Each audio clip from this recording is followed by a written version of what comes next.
Muy bien, iniciaremos con el ejercicio 35.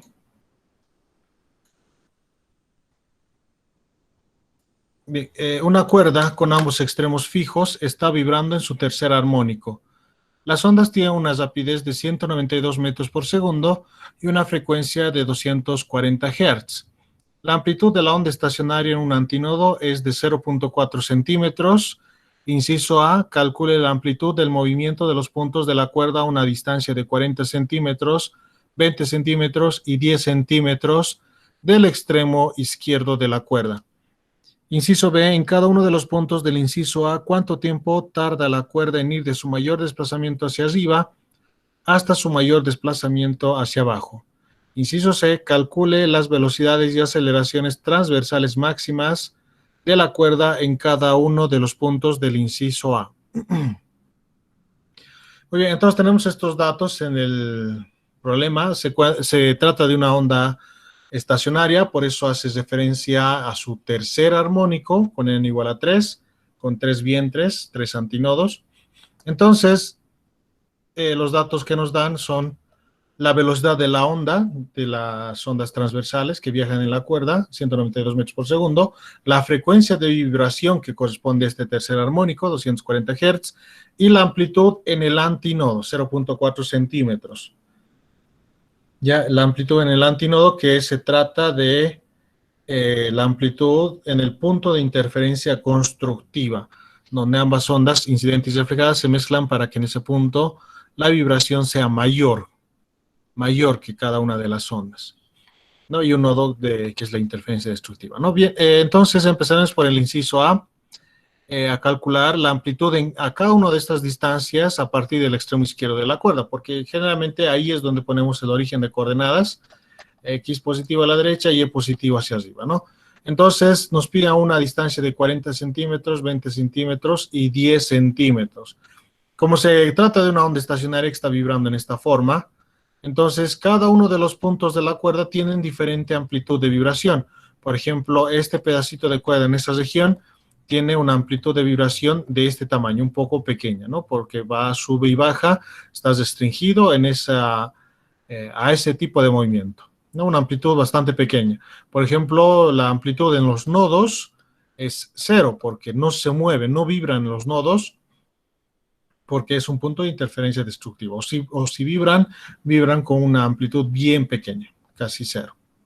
Y la amplitud es máxima en los antinodos, que sería más o menos, si es simétrico el sistema, que sería en la parte media de los vientres, ¿no? En los puntos de interferencia destructivas. Entonces, en el antinodo nos dan la amplitud 0.4 centímetros. Ahí es ese dato que nos da.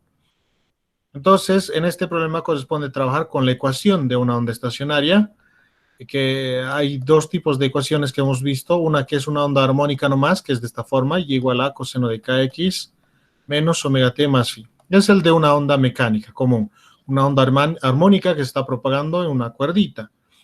Ahora, la mezcla de esta onda con las reflejadas, si es una cuerda en ambos extremos fijos, la onda reflejada produce otra onda mecánica que es el resultado de la mezcla de las dos ondas, que es una suma algebraica nomás, que esa ecuación hemos visto que es de esta forma, si no me equivoco, seno de kx por seno de omega t, o coseno creo que era este de acá, no recuerdo muy bien. Entonces, esto es más apropiado trabajar en este caso porque ya corresponde al de una onda estacionaria con una condición adicional, ¿no? No solo es que se mezcla la onda incidente y reflejada, sino que también se debe cumplir la condición de que la longitud de la cuerda sea n veces lambda medios, ¿no? Si cumple aparte esta condición, se produce una onda estacionaria. Entonces ambas ecuaciones se cumplen. Entonces, para determinar estas amplitudes, para el inciso A, vamos a trabajar con esta ecuación. Y la misma vamos a utilizar para el inciso C, porque nos pide velocidades y aceleraciones. Entonces, a partir de esta ecuación, lo que vamos a hacer es derivar respecto al tiempo para la velocidad y otra vez respecto al tiempo para la aceleración. Muy bien, entonces,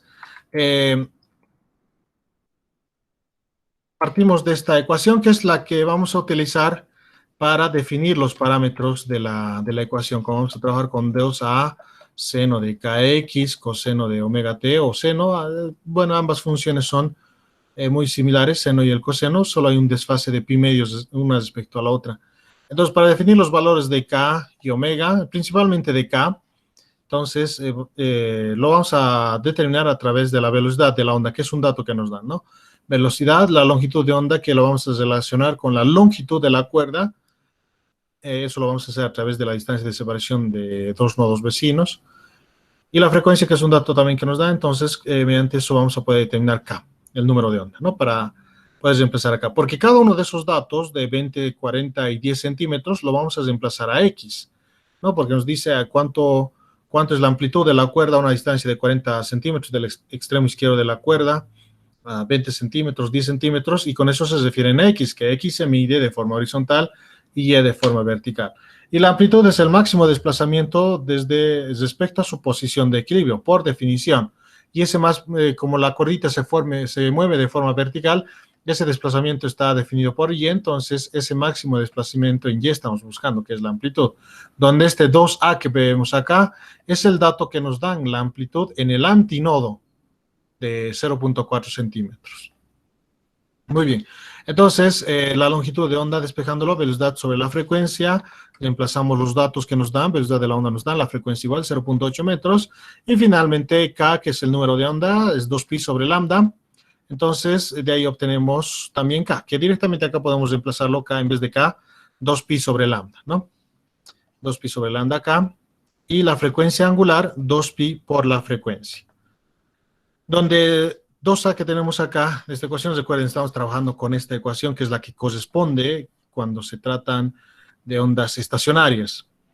2a es la amplitud en el antinodo. 2a, solo a representa la amplitud de una onda incidente o reflejada, ¿no? Que es la misma, con las mismas características se reflejan. Es de una de las dos, o de las dos tal vez, ¿no? De las dos, porque tiene la misma amplitud, ¿no? Incidente y reflejada.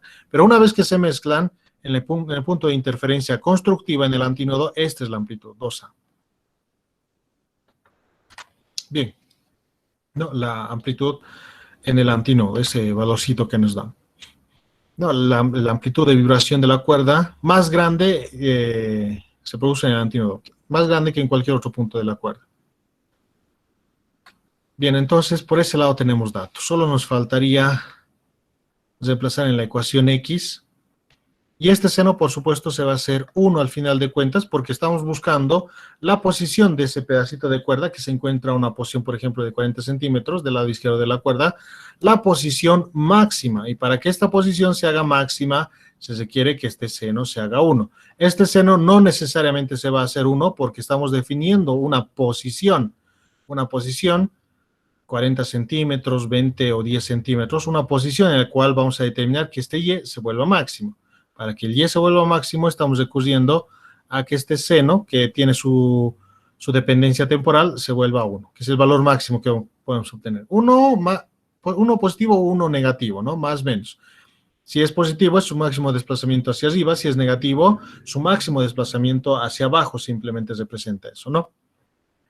Bien, entonces, trabajando con la ecuación, a una distancia de 40 centímetros, vamos a determinar la amplitud de este pedacito de cuerda. Este pedacito de cuerda que se encuentra a 40 centímetros del extremo izquierdo de la cuerda, entonces se mueve con esta amplitud. Cada pedacito de cuerda tiene diferente amplitud, por eso forman estos vientres. Los pedacitos de cuerda más cerca de los nodos, su amplitud de vibración son más pequeñas, ¿no? Entonces cambia. Bien, entonces trabajando con la ecuación, como se había dicho, el seno se vuelve 1, y en x reemplazamos ese primer dato que nos mencionan de 40 centímetros, que en metros sería 0.4, ¿no? 0.4. Entonces, 1, el seno, para que el y se vuelva máximo, bien, eso debería haber aplicado incluso ya aquí, ¿no? Bien, pero igual, no, antes o después no representa diferencia. Entonces, el seno se vuelve 1, por eso estamos buscando el y max. Reemplazamos esa posición donde estamos buscando ese máximo desplazamiento. Recuerden que y se mide de forma vertical. Entonces, la longitud de la cuerda que está de forma horizontal, esa es su posición de equilibrio, y se desplaza una cierta cantidad y hacia arriba, y lo mismo hacia abajo, y en negativos y en positivos, El máximo estamos buscando, que es la amplitud, ¿no? La amplitud de ese pedacito de cuerda. El máximo desplazamiento respecto a la posición de equilibrio. Entonces, reemplazando acá todos los valores, lambda 0.8 lo hemos calculado para x a 40 centímetros, que metros es 0.40, y este 2a, que es 0.4 centímetros, es un dato que nos dan en el problema, que es la amplitud en el antinodo. La amplitud en el antinodo. En el antinodo es el punto de vibración, del punto de mayor vibración, es un punto de interferencia constructiva en la cual en ese punto la cuerdita vibra con la mayor amplitud de todas. Por eso, por ejemplo, acá en la parte central tenemos un antinodo y el pedacito de cuerda que se encuentra acá, esa amplitud de movimiento hacia arriba y hacia abajo es mayor que cualquiera, ¿no? En estos puntos que son el antinodo. Y ese Y-max, ese desplazamiento más grande, es cuando ambos se vuelven uno. Cuando ambos senos se vuelven uno. Y Y termina siendo igual a 2A. Y esa Y, y ese 2A es la amplitud en el antinodo. Cuando ambos, simultáneamente, ambos senos se vuelven uno. Este es el más grande de todos, ¿no? El Y máximo, el desplazamiento más grande de todos. Y eso ocurre en el antinodo, que se puede demostrar también por ecuaciones. No, eso corresponde la amplitud en el antinodo, que vendría a ser 2A, ¿no? Porque si estos senos se vuelven 1, 1 por 1, 1, 1 por 2A, 2A quedaría. Y es la amplitud más grande que es en el antinodo, ¿ok? Para que esté un poco más claro por esa parte. Ahora, como no nos piden específicamente en el antinodo, sino a distintos puntos de la cuerda, que puede que caigan en un antinodo o nodo, entonces X se está definiendo ya de entrada, entonces ya no se puede forzar al ser el seno 1, porque el valor del seno va a depender de cuánto sea el valor de X, porque esto ya está definido, lambda es 0.8, 2pi, entonces X va a ir cambiando, ¿no? Entonces, para esos máximos desplazamientos en diferentes posiciones de la cuerda, es que se está optando por el seno de dependencia temporal sea el máximo, es decir, 1.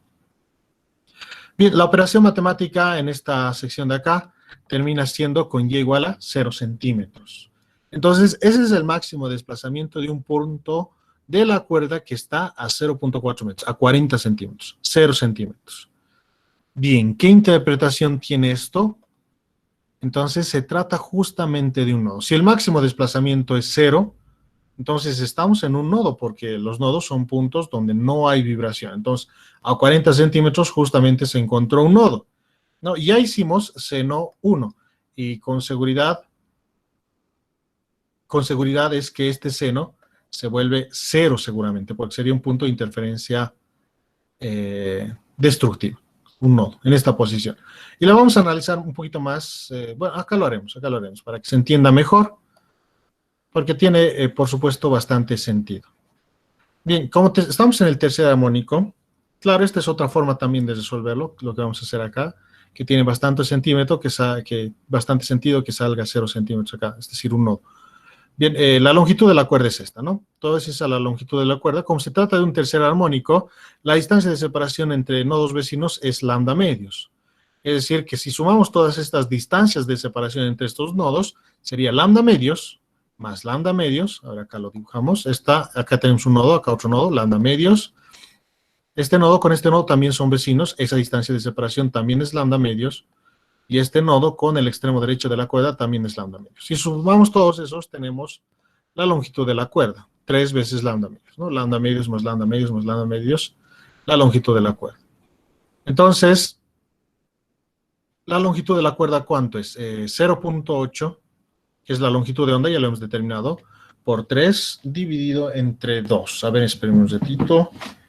Mi calculadora saco.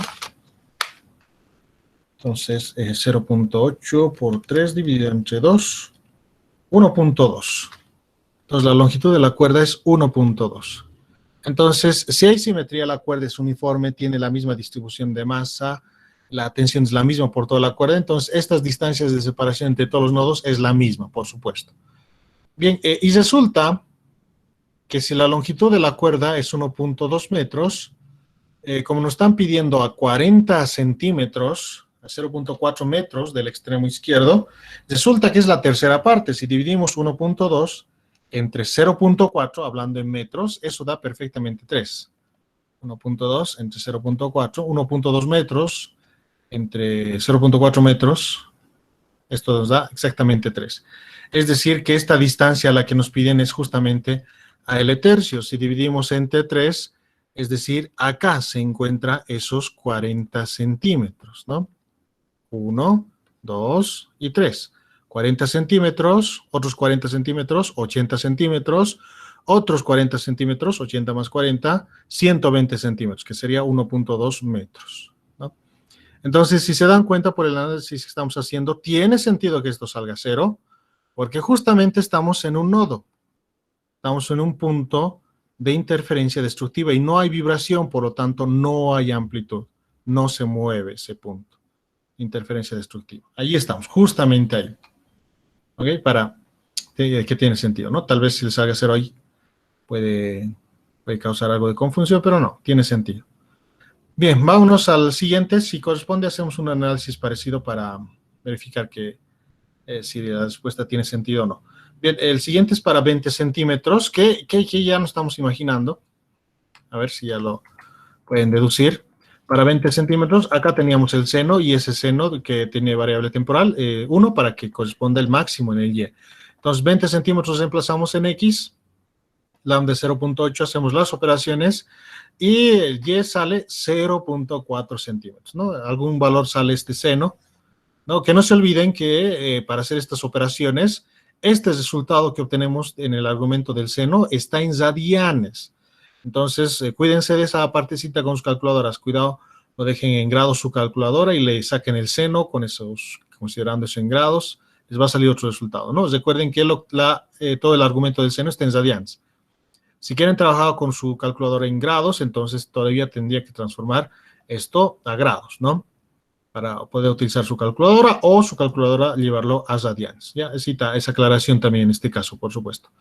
Entonces, haciendo la operación de este seno, resulta que este seno nos salió 1, porque el resultado es 0.4 centímetros, y este dato de acá, de la amplitud en el antinodo, es 0.4 centímetros. Es el dato que nos dan de forma inicial, 0.4 centímetros, la amplitud en el antinodo. Y el desplazamiento máximo en esta parte nos salió justamente ese mismo valor, 0.4 centímetros. Es decir, que este seno se ha vuelto 1. ¿No? El seno que teníamos acá al lado, el seno de la variable temporal, aquí te lo voy a poner, se ha vuelto 1, y este seno también con la variable espacial, con x, también se ha vuelto 1. Entonces, es el más máximo de todos, ¿no? Máximo de todos. Y eso corresponde una amplitud en el antinodo. Y tiene bastante sentido porque, como hemos visto, a 40 centímetros del extremo izquierdo de la cuerdita se encontraba el nodo. En la anterior gráfica, que creo que lo he borrado. Sí, lo he borrado. Es decir, 1.2 metros tenía la cuerdita. Si lo dividimos entre 3, que es lo que corresponde hacer acá, a 40 centímetros se encuentra el nodo, ¿no? Ahí está, el nodo. La mitad de 40 centímetros es 20 centímetros, que es lo que estamos hallando en esa segunda parte, y a la mitad justamente se encuentra el antinodo, a 20 centímetros. En la gráfica podemos ver eso. Justo en la mitad se encuentra el antinodo. Y en ese punto ya nos dan el dato de la amplitud en el antinodo, que es 0.4 centímetros. Entonces, a 20 centímetros tiene sentido que nos salga 0.4 centímetros, que es la amplitud en el antinodo, ¿no? Y ahí se volvieron 1, aparte de la parte temporal, que lo volvimos 1, el seno de omega t más phi, de omega t, perdón, se volvió 1. También el seno de la parte espacial, porque recuerden que acá estos 20 centímetros lo estamos reemplazando en x. Ese seno de la parte espacial se vuelve 1. Entonces, el y es el máximo, el más grande de todos, porque ambos senos se vuelven 1 y ese más grande de todos corresponde en el antinodo, ¿no? 0.4 centímetros. Muy bien. Ahora determinamos el de 10 centímetros.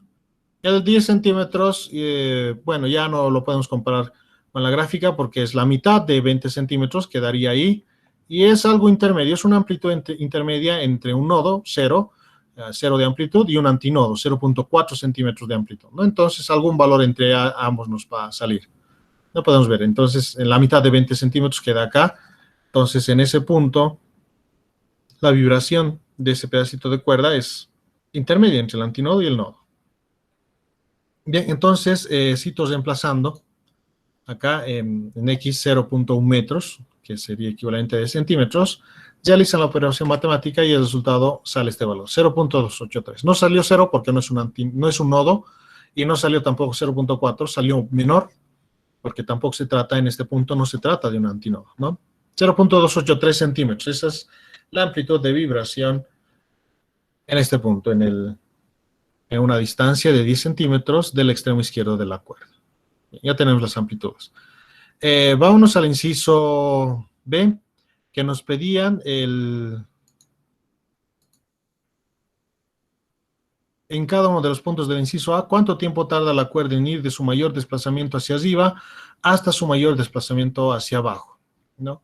¿Cuánto tiempo tarda la cuerda en ir desde su mayor desplazamiento hacia arriba? Por ejemplo, estamos tomando este pedacito. Este es su mayor desplazamiento hacia arriba, ¿no? Desde ahí empieza, ¿no? Empezamos a cronometrar de ahí. Cuando se va hasta acá, hasta su mayor desplazamiento hacia abajo. ¿Cuánto tiempo tarda en hacer ese viaje, ¿no? Desde su mayor desplazamiento hacia arriba hasta su mayor desplazamiento hacia abajo? Entonces, por la gráfica podemos darnos cuenta de que ese tiempo es la mitad del periodo de oscilación, porque el tiempo de ida y vuelta, eso es el periodo de oscilación, ida y vuelta.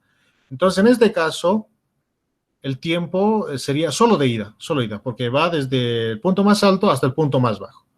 No, solo de ida, no y de vuelta. Entonces, si solo es de ida, el tiempo que tarda es la mitad del periodo de oscilación, porque el periodo de oscilación es ida y vuelta, un ciclo completo, ¿no? Ida y vuelta.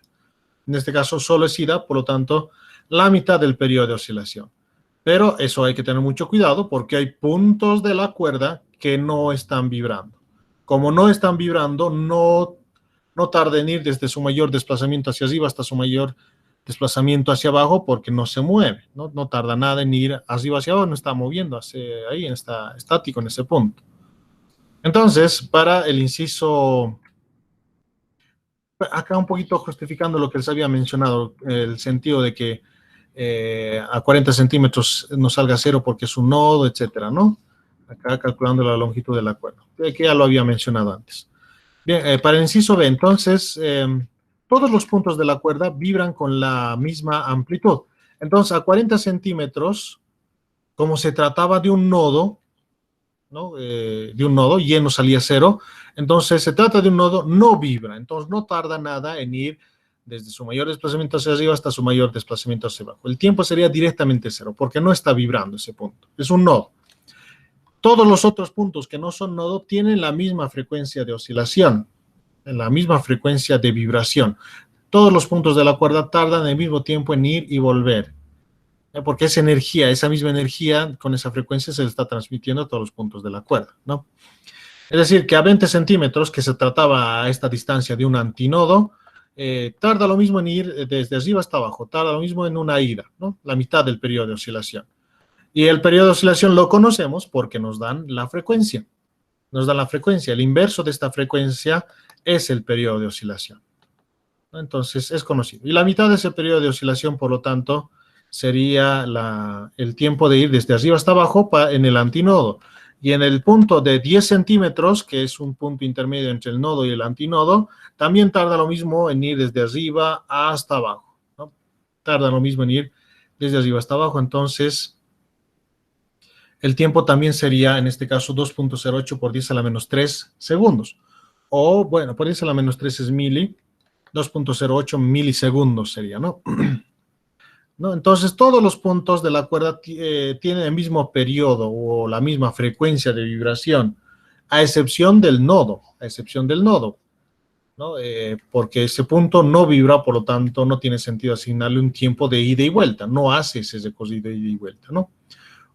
Ahora, si lo hace de forma mínima, entonces tardaría lo mismo en ir y volver también, si es que lo hace, ¿ya?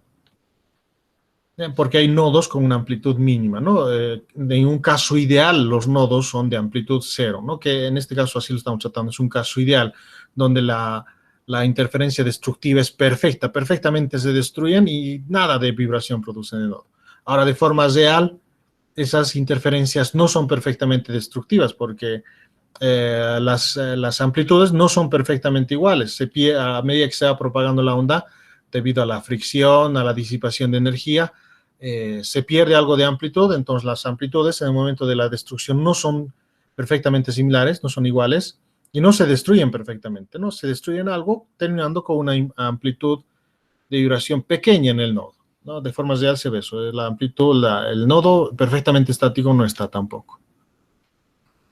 Bien, para el inciso C nos pedían las velocidades y aceleraciones máximas en los mismos puntos, a 40 centímetros, 20 centímetros y 10 centímetros. Entonces trabajamos con la misma ecuación de una onda estacionaria, la derivamos respecto al tiempo para la velocidad y otra vez respecto al tiempo para la aceleración.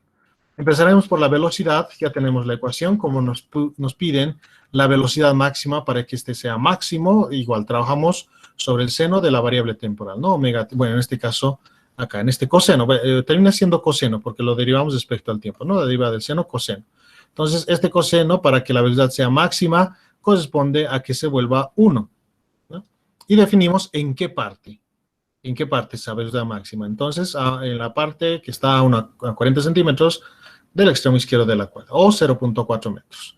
Bien, realizamos la operación matemática. Recuerden que después de la derivación, omega, la frecuencia angular, termina estando ahí. Entonces, por la regla de la cadena, ¿no? Entonces, eso es 2pi por la frecuencia. Ahí hay que reemplazar el dato también. Entonces, si recuerdan, a 40 centímetros estamos en un nodo. Entonces, si no se mueve ese nodo, está estacionario, porque ya nos salió 0, la velocidad máxima también debería salirnos 0, porque es un nodo, no se mueve, no tiene velocidad es 0. Entonces, comprueban esta operación matemática. Con seguridad, ¿no? Este seno seguramente se vuelve 0. Bien, ahorita lo podemos ver si lambda vale 0.8, 0.0, 842, 412, creo que sale 2 en el denominador, y se simplifica con este 2 de 2pi, y seno de pi nos sale, ¿no? Seno de pi, seno de 180 grados, sí es 0, ¿no? Sí, creo que está bien por ese lado. Bien, vámonos al siguiente para 20 centímetros. Hacemos lo mismo, simplemente acá en este que es X vamos a cambiar todos los datos, ¿no? Para 20 centímetros 0.2, 0.1 para 10 centímetros. Bien, a 20 centímetros se trataba del antinodo, entonces la velocidad más grande nos tendría que salir, ¿no? La velocidad máxima que estamos buscando. Por eso la parte temporal, el coseno se volvió 1, para buscar los valores más grandes de la velocidad. En este caso nos salía 6.03 metros por segundo, la velocidad máxima en un antinodo. Que esa velocidad máxima sabemos que ya se produce en el punto de equilibrio. Y para 10 centímetros, un punto intermedio entre el nodo y el antinodo debería salirnos un punto intermedio, por lo tanto, entre 0 y 6.03, ¿no? En este caso, 4.26 metros por segundo. La velocidad en una posición de 10 centímetros del extremo izquierdo de la cuerda. Bien, para la aceleración, lo que habíamos dicho, derivamos esto respecto al tiempo otra vez, ¿no? Y esa es la aceleración. Y lo mismo hacemos, para que sea máxima esa aceleración, la parte temporal también 1. 1 en la parte temporal, por lo tanto, los resultados que tenemos a 40 centímetros, 0, también, por supuesto, porque se trata de un nodo, no se mueve. Si su velocidad es 0, entonces, si no cambia su velocidad, entonces la aceleración también 0, por supuesto. En el caso de 20 centímetros, el valor máximo de la aceleración, que puede ser positivo o negativo, ¿no? En este caso nos salió negativo. Eso es cuando la aceleración está en la parte superior, ¿no? Ese pedacito de cuerda que está vibrando a 20 centímetros, como está en el antinodo, entonces tiene diferentes aceleraciones, ¿no? Cuando está vibrando y se encuentra en la parte superior de la cuerda, experimenta una aceleración hacia abajo, una aceleración máxima en la parte superior. Entonces, como se ha definido un sistema de referencias con Y positivo, esa aceleración está hacia abajo, por eso sale negativo. Ahora, si este mismo pedazo de cuerda se va hasta la parte inferior, tendría la misma aceleración máxima, solo que positiva en la parte inferior, porque está con dirección hacia arriba. Y ya sabemos que estas aceleraciones son máximas en los puntos de inversión del movimiento, ¿no? De la misma manera que en los puntos de inversión del movimiento, la velocidad es 0 porque invierte el movimiento. En esos mismos puntos la aceleración es máxima. Eso es algo que ya hemos tratado en oscilaciones, ¿no?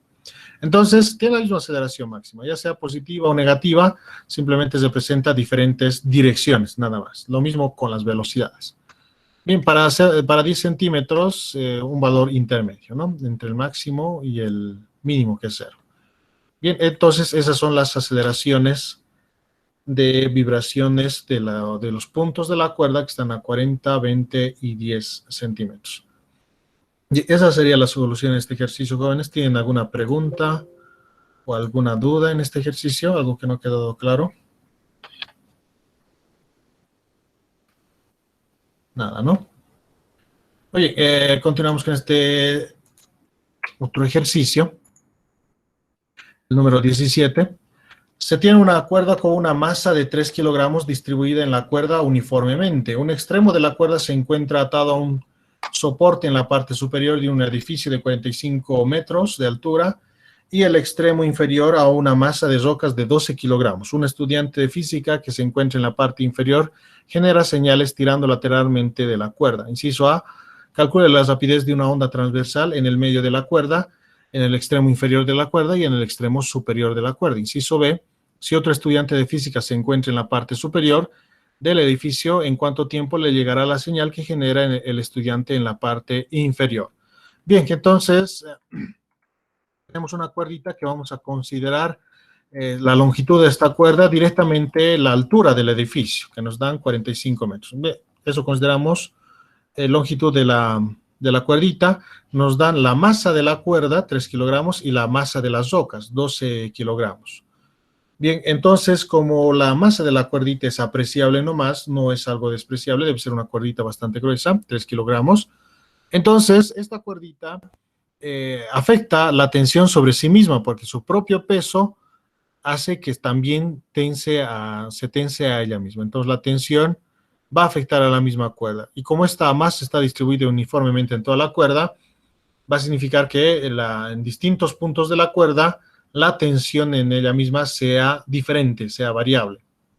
¿No? Por supuesto, al tener la distribución uniforme de masa en la cuerdita, eso hace que su densidad de masa lineal sea constante, sea uniforme. Entonces, no hay problema por ese lado. La densidad de masa lineal es constante. Que como tenemos su longitud y tenemos la masa de la cuerda, entonces masa sobre la longitud es densidad de masa lineal. Lo que sí es diferente es la tensión. Por ejemplo, en la parte inferior de la cuerda, la tensión por diagrama de fuerzas, ¿no? Sumatoria de fuerza igual a 0, tensión menos el peso igual a 0, entonces tensión igual al peso. En la parte inferior de la cuerda, justamente por encima de las rocas, la tensión es igual al peso.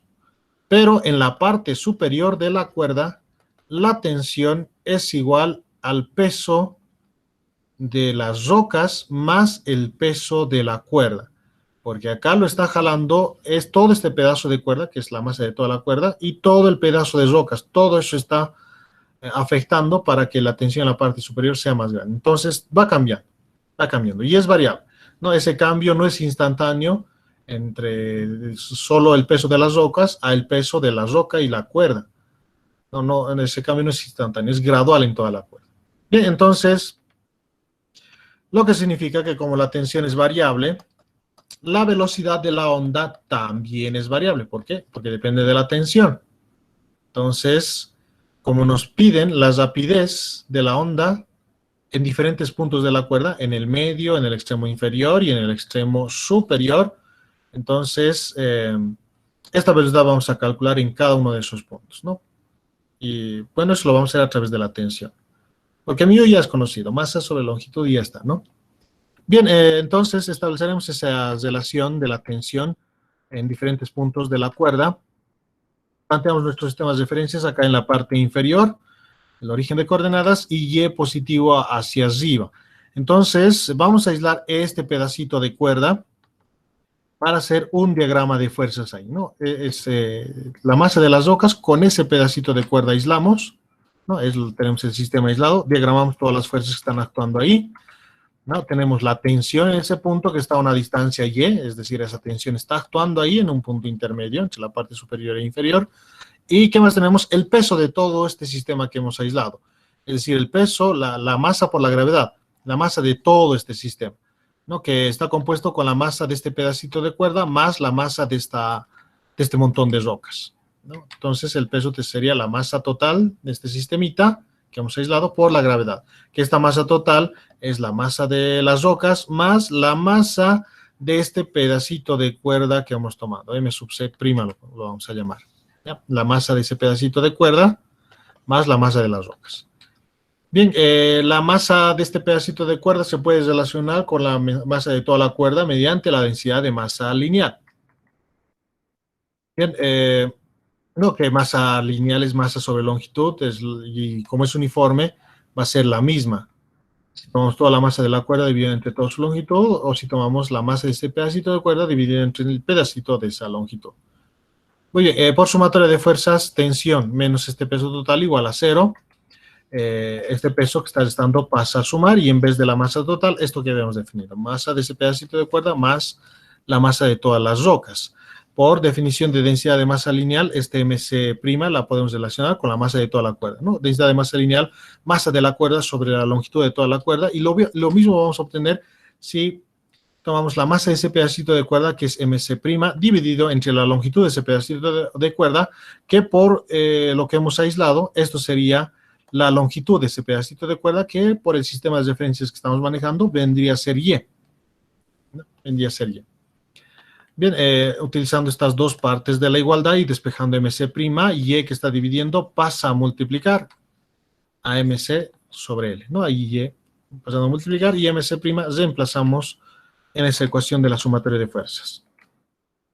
Por lo tanto, tenemos la tensión, finalmente, donde está acá claramente que la tensión es variable y depende de Y. Depende de Y. Va a depender en qué punto de la cuerda estamos calculando. Por ejemplo, cuando Y sea 0, estamos en la parte inferior, en Y0, según el sistema de referencias que hemos manejado. Si Y es 0, todo esto se hace 0 y solo sería la masa de las rocas por la gravedad, que es lo que habíamos definido anteriormente, ¿no? Por un diagrama de fuerzas en la parte inferior. Es decir, la tensión solo sería debido al peso de las rocas. En la parte superior, cuando Y sea L, entonces acá reemplazamos L con L se simplifican, y sería la tensión sería debido a la masa de la cuerda más la masa de toda la roca, masa de toda la cuerda, por supuesto, este de acá, ya no está la prima, ¿no? Porque la prima sí hace referencia a la masa de este pedacito de cuerda. Entonces, masa de la cuerda más masa de la roca por la gravedad. Es decir, la tensión sería el peso, si la gravedad ingresa a multiplicar en paréntesis, al peso de las rocas más el peso de la cuerda sería. Entonces, claramente representa lo que se ve en el sistema. Bien, esta tensión reemplazamos en la fórmula de la velocidad. Entonces, la velocidad es variable porque depende en qué punto Y queremos calcular esa velocidad de la onda, ¿no? Donde todo esto es la tensión. Y en vez de densidad de masa lineal, el cociente masa de la cuerda sobre la longitud de la cuerda. Un poquito simplificando y haciendo medios extremos. Acá haciendo MCL, mínimo común múltiplo, por eso lo tenemos L acá. La gravedad ha entrado a multiplicar. No, si quieren por medios extremos, este L termina en el numerador y junto con la gravedad entran a multiplicar en el paréntesis. Por eso este L con este de acá se van, acá no hay L, y acá G y L termina, ¿no? Masa de las rocas por G y L. Entonces, esta es la ecuación. Acá reemplazamos en esos puntos que nos piden en el inciso A, en la parte, en el medio de la cuerda, en la parte inferior y en la parte superior de la cuerda. En el medio de la cuerda, según el sistema de referencias que estamos manejando, origen abajo y positivo hacia arriba, en la parte media de la cuerda, Y sería L medios. En la parte inferior, Y sería 0, y en la parte superior, Y sería igual a L. Entonces, con eso definimos parte media, inferior y superior. Entonces, esos valores nomás reemplazamos en la ecuación que tenemos para la velocidad. Es decir, acá en Y, reemplazamos 0, L y L medios. La parte inferior, Y es 0. La velocidad sale de esa forma, ¿no? Y es 0, esto se hace 0. Y terminamos con este cociente. Reemplazamos los datos porque nos dan todo eso. Longitud de la cuerda, ya habíamos dicho que va a ser la altura del edificio, 45 metros. Nos dan la masa de las rocas, la masa de la cuerda, reemplazando acá 42 metros por segundo. En la parte inferior. En la parte superior, en la parte media, perdón, Y igual a L medios. Entonces, reemplazando Y, L medios. Entonces, por eso tenemos este 2 en el denominador y factorizando un poco, GL se ha factorizado porque en vez de Y tendríamos L medios, por eso GL es un factor común. Y la masa de la cuerda entre 2, ¿no? Y acá masa de las rocas nomás. Reemplazando los valores, la velocidad sale 44.55 metros por segundo. Mayor que en la parte inferior. ¿Por qué mayor? Porque en la parte inferior ya está un poco más tensa la cuerda debido a su propio peso. Como es más tensa, eso, si la tensión se incrementa, implica directamente que la velocidad de propagación de la onda también se incrementa. En la parte superior, aún más, va a ser la velocidad más grande porque la tensión se incrementa, es debido al peso de todo, de la cuerda y de las rocas. En la parte superior, Y vale L, y la velocidad de la onda, por lo tanto, se simplificaría de esta forma, ¿no? Entonces, en vez de Y, L, L y G sería un factor común, se lo ha factorizado, por lo tanto, quedaría masa de la cuerda más masa de la roca entre masa de la cuerda. Y eso sale 46.96 metros por segundo. Bien, esas son las velocidades, ¿no? Que va cambiando ligeramente, tampoco los cambios son tan grandes, porque la masa de la cuerda no es tan grande también, 3 kilogramos, comparado con la masa de las rocas. No, mientras más sea esa diferencia, la masa de la cuerda sea más despreciable con la masa de la roca, esta diferencia entre estas velocidades se hace cada vez más pequeña. Muy bien, para el inciso B nos piden el tiempo el tiempo en el que una señal le llega al estudiante en la parte superior, una señal generada por el estudiante en la parte inferior. El estudiante de abajo genera una pequeña señal, un pulso lateral, ¿no? Un pequeño pulso que se propaga a una cierta velocidad por toda la cuerda y va subiendo, ¿no? Va subiendo. Este pulso cada vez va más rápido porque cada vez que asciende su velocidad es mayor, como lo hemos visto en el inciso A, esas diferentes respuestas. Por lo tanto, ¿en qué tiempo le va a llegar al muchacho acá en la parte superior ese pequeño pulso? Entonces, ese tiempo vamos a determinar, pero lo vamos a hacer en su forma diferencial porque es velocidad variable. Entonces, trabajamos con esta misma ecuación, la ecuación general de donde hemos ido reemplazando los valores de Y, de ahí partimos, nuestro punto de partida, ese ya está establecida la velocidad en función de Y. Como es variable esta velocidad, no es uniforme, lo tratamos en su forma diferencial, derivada de la posición respecto al tiempo. En este caso, esa posición corresponde a Y, de forma vertical lo estamos midiendo, ¿no? Separamos las variables diferenciales e integramos. Diferencial de t pasa al otro lado a multiplicar, lo que corresponde que en el lado derecho integraríamos el tiempo y en el lado izquierdo, que se va a quedar diferencial de y, integraríamos todo lo que es y. Acá tenemos a y, por eso lo vamos a pasar al lado izquierdo para que podamos integrar. Ese numerador está acá y la raíz de la masa de la cuerda se quedó en el lado derecho de la igualdad. Integramos aplicando un cambio de variable. Los límites de integración, cuando el tiempo es cero, el pulso se encuentra en la parte inferior y en la parte inferior y es cero, ¿no? Por eso y es cero acá.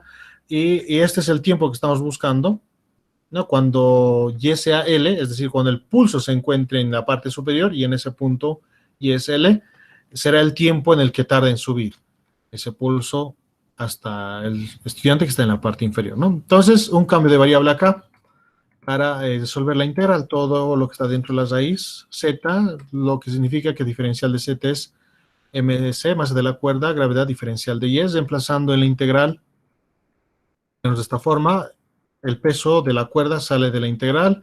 Acá la masa de la cuerda, todo eso es una constante, salió de la integral también, no va a cambiar mientras se va propagando ese pulso por la cuerda. Este z lo subimos al numerador, esta raíz como potencia 1/2, en el numerador potencia menos 1/2.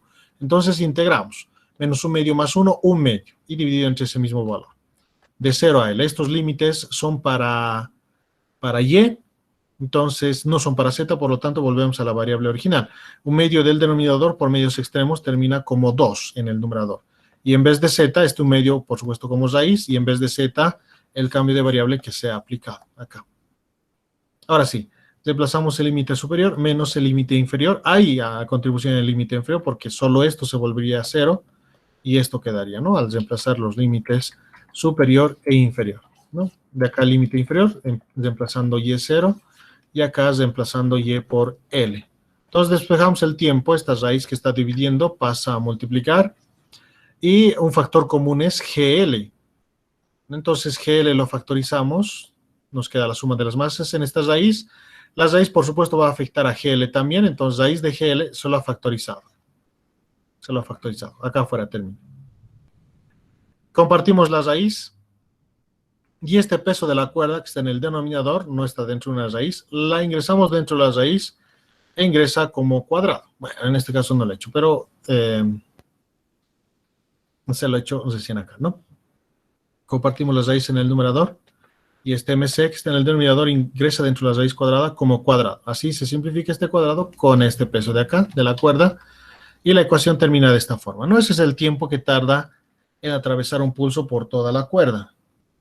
Nos reemplazamos los datos y el tiempo termina siendo 1.01 segundos. Ese es el tiempo que le toma a un pulso generado en la parte inferior ir hasta la parte superior. Bien, esa sería la solución en este ejercicio para el inciso A y B. Jóvenes, ¿tienen alguna pregunta o alguna duda? ¿Algo que no ha quedado claro? Nada, ¿no? Muy bien, les dejo de tareita para esta clase, jóvenes. Les explico un poco en qué consiste esa tareita. Es un postecito con dos alambres, ya, dos alambres están sujetando a un poste. No está el diagrama, no está el diagrama. Ya, un postecito. Estos alambres tienen la misma longitud. Tienen la misma longitud y tienen el mismo peso. Lo que les da es el peso de estos alambres, ¿ya? Para determinar su masa, tienen que dividir ese peso entre la gravedad, ¿no? Peso les da, entonces dividen entre la gravedad para conocer la masa del alambre, porque esa masa la va a determinar, la van a estar para su densidad de masa lineal. Entonces tienen el mismo peso, tienen la misma masa, esta viga es irregular y su centro de masa se encuentra a una distancia de L tercios del alambre A. ¿Ya? No nos dan la longitud de esta viga, no nos dan la longitud, pero no es ningún problema porque este L, pueden darse L, acá la longitud de la viga, se va a simplificar. ¿Ya? Entonces, les pide la diferencia de tiempos entre las llegadas de dos pulsos que viajan por los alambres A y B. ¿No? La diferencia de tiempos. Entonces, lo que tiene que hacer es hallar el tiempo que tarda en atravesar un pulso en el alambre A y el tiempo que tarda en atravesar un pulso en el alambre B. Y la respuesta va a ser la resta de ambos pulsos, ¿no? La tiempo de A menos tiempo de B, ¿no? Claro, esto en valor absoluto, ¿no? Esa es la respuesta. Pero para hallar esos tiempos necesita conocer la velocidad de la onda. Utilizan esta formulita, ¿no? Es raíz de la tensión sobre la densidad de masa lineal para la velocidad de la onda. Entonces, en este caso, esta velocidad es constante. Entonces, distancia sobre tiempo nomás utilizan para determinar el tiempo A. Para eso, la densidad de masa lineal la va a tener porque les dan el peso de la cuerda. Eso hay que dividir entre la gravedad para obtener la masa. Y esa masa la dividen entre la longitud de la cuerda que les da como dato. Entonces, mu es conocido. Para la tensión, sí deben aplicar acá sumatoria de fuerzas o si corresponde también sumatoria de torques. Ya en el sistema habría la tensión en el alambre A, la tensión en el alambre B y el peso. No, con sumatoria de fuerzas no va a ser suficiente, así que apliquen sumatoria de torques también, jóvenes. ¿No? En uno de sus alambres eligen como su eje, así que una tensión no va a generar ningún torque y la tensión del peso y del otro alambre la consideran, ¿no? Entonces de ahí van a hallar las tensiones para poder reemplazar acá. La distancia que recorre el pulso es la longitud del alambre, que estamos llamando acá L minúscula. Entonces de ahí despeja el tiempo T sub A, de ahí lo va a obtener. ¿Ya? Lo mismo hace para el alambre B una vez que conozca su tensión y la diferencia de ambos tiempos es la respuesta en el problemita, ya de forma resumida. Muy bien, entonces denme un segundito, jóvenes, para activar la tareita y puedan resolverlo.